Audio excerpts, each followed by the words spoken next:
उसकी वजह से एक प्रो इंडिया एक सेंटिमेंट तो आपको थिंक टैंक्स में मिल जाएगा, आपको यूनिवर्सिटीज़ में भी मिल जाएगा।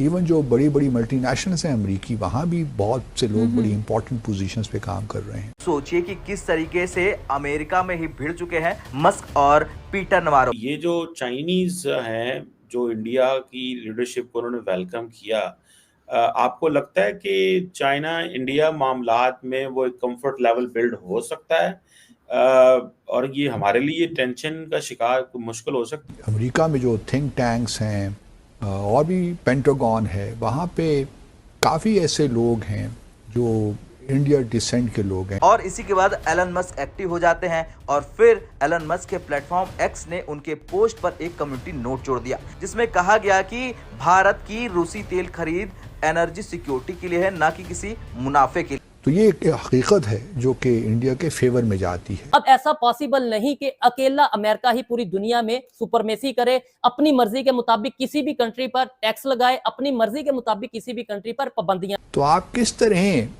भारत को नाराज कर सकते हैं? जो कुछ भी आप कर रहे हैं भारत के साथ, वो अमेरिका के इंटरेस्ट में नहीं है। उस दिन हमारी वैल्यू खत्म हो जाएगी, या जिस दिन चाइना और भारत की बहुत अच्छी दोस्ती होगी उस दिन भी हमारी वैल्यू खत्म हो जाएगी। एक्चुअली यूएसए में तो प्रोटेस्ट निकल जाते हैं कि भाई ट्रम्प आप कर क्या रहे हैं, आपको नहीं करना चाहिए ऐसा कुछ। इंडिया के साथ हमारे 25 साल ट्रेड के ताल्लुकात हैं। और चाइनीज भी इंडिया से अच्छे ताल्लुकात चाहते हैं, और ये वजह है कि ट्रम्प और अमेरिका ने कहा कि बनी बनाई दोस्ती खराब ना हो।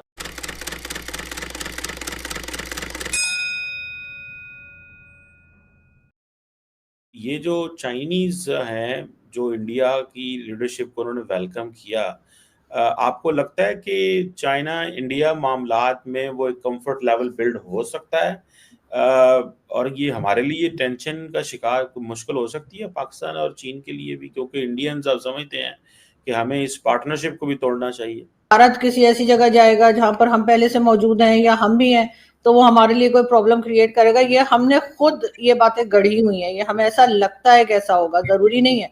वो तो अपनी कंट्री के साथ काम करने में लगे हैं, वो तो अपनी इकोनॉमी अपनी चीजों को देखने में है। उनकी कंट्री में भी 10 प्रॉब्लम्स होंगी डेफिनेटली जो वो देख रहे होंगे, लेकिन हमने अपने यहाँ जो चूरन बेचना होता है वो यही होता है कि जी भारत जो है ना अब चाइना के साथ हमारे टर्म्स खराब कर देगा। चाइना के साथ हमारे टर्म्स खराब नहीं होने वाले, जैसे हैं वैसे ही रहेंगे। ज्यादा से ज्यादा ये होगा कि वो भी फंडिंग में वो थोड़ा करेंगे कि जी अभी नहीं दे रहे, ठहर जाओ या ये वो। तो सर वो तो उनको करना ही चाहिए, ठीक है ना। वो मेहनत से ही कमाते हैं या वो कोई फोटोस्टेट मशीन है जिससे वो डॉलर को प्रिंट कर रहे हैं? क्योंकि हम उनके साथ जो कर रहे हैं तो उस पे अगर वो अभी तक टिके हुए हैं तो मैं तो उनको दाद दूंगी। कोई और होता कब का भाग गया होता। कि यहाँ पे ना हम सीपीसी के ऊपर काम कर पा रहे हैं, उनके लोग अलग मारे जा रहे हैं, उस पर हम कुछ नहीं करते, बार बार उनका कर्जा वापस नहीं करते। वो मांगते हैं, हम कहते हैं हाँ जी दे देंगे, बाद में दे देंगे करके। तो चाइना को भी असल में कोई और नहीं है। जिस दिन चाइना को कोई और मिल गया ना, या जिस दिन चाइना और भारत की बहुत अच्छी दोस्ती होगी उस दिन भी हमारी वैल्यू खत्म हो जाएगी।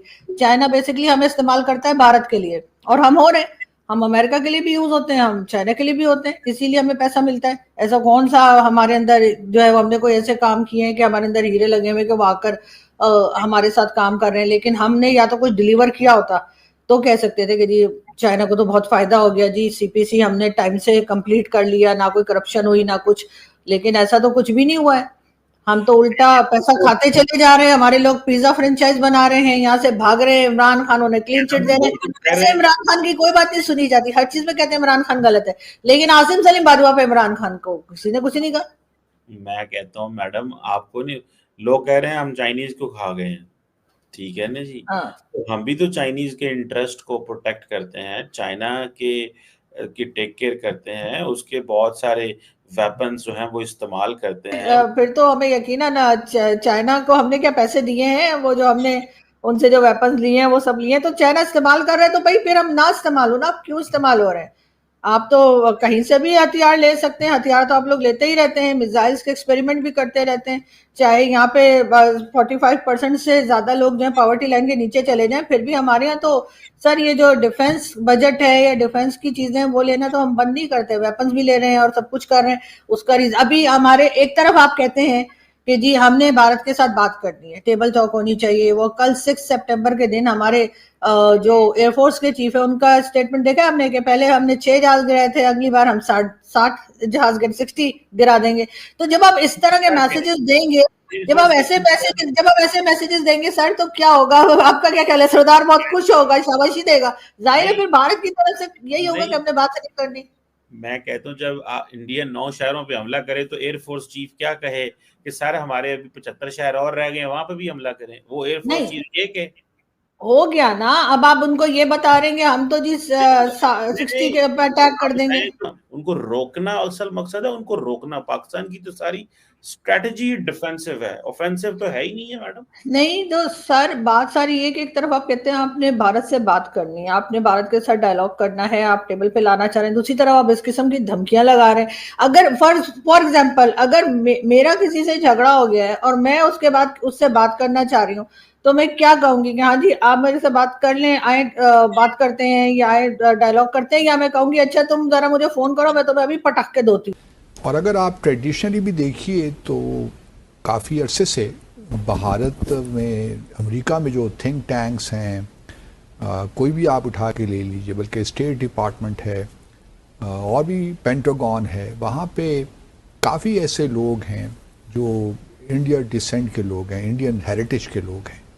वो पले बड़े पैदा तो वहीं हुए, लेकिन दूसरी तीसरी नस्ल के आप कह सकते हैं कि इंडियंस हैं। सही सही। तो उसकी वजह से एक प्रो इंडिया एक सेंटिमेंट तो आपको थिंक टैंक से मिल जाएगा, आपको यूनिवर्सिटीज़ में भी मिल जाएगा। इवन जो बड़ी बड़ी मल्टीनेशनल्स हैं अमरीकी, वहाँ भी बहुत से लोग बड़ी इंपॉर्टेंट पोजीशंस पे काम कर रहे हैं। तो ये एक हकीकत है जो कि इंडिया के फेवर में जाती है। और उन्होंने पिछले 2-3 माह से मैं देख रहा हूँ कि काफ़ी काम इस पे कर रहे हैं कि किसी तरीके से प्रेसिडेंट ट्रम्प को ये बावर करवाया जाए कि जो कुछ भी आप कर रहे हैं भारत के साथ, वो अमेरिका के इंटरेस्ट में नहीं है। अमेरिका के इंटरेस्ट में तो ये है ना कि वो आपका स्ट्रेटेजिक चूँकि लाए है, पिछले 25 सालों से हमने इस पर इन्वेस्ट किया है, तो आप किस तरह भारत को नाराज़ कर सकते। नमस्कार दोस्तों, आप सभी का न्यूज़ टेल में हार्दिक स्वागत है। दोस्तों आपने वीडियो में देख ही लिया है, एलोन मस्क भारत के लिए ट्रम्प से भिड़ गए हैं। और दोस्तों आप सभी जानते हैं कि भारत रशिया से ऑयल खरीद रहा है। इस बात से डोनाल्ड ट्रम्प नाराज़ है और भारत के खिलाफ विवादित बयान आते रहते हैं और विवाद चल रहा है इस बात पर। और इसमें सबसे ज़्यादा जो साथ दिया है ट्रम्प का, वो उनके कारोबारी सलाहकार पीटर नवारो हैं।